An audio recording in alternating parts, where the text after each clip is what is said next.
NCP नेता छगन भुजबल ने राजभवन में महाराष्ट्र सरकार में मंत्री पद की शपथ ली।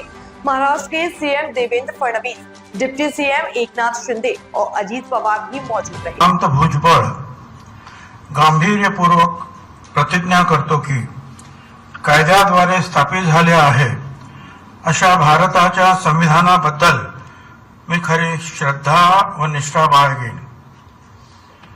मी भारताची सार्वभौमता व एकात्मता उन्नत राखेन।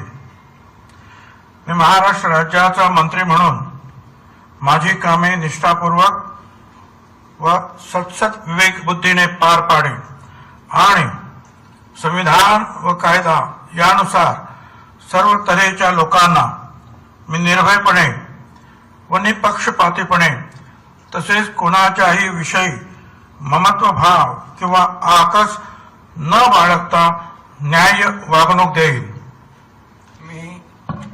मी छगन चंद्रभागा चंद्रकांत भुजबळ गांभीर्यपूर्वक प्रतिज्ञा करतो की महाराष्ट्र राज्याचा मंत्री म्हणून माझ्या विचारार्थ आणली जाईल किंवा मला ज्ञात होईल अशी कोणतीही बाब असा मंत्री म्हणून माझी कामे यथायोग्य पार पाडण्यासाठी आवश्यक असेल ते खेरीज करून एरवी मी कोणत्याही व्यक्तीला किंवा व्यक्तींना प्रत्यक्षपणे वा अप्रत्यक्षपणे कळवणार नाही किंवा त्यांच्याकडे उघड करणार नाही।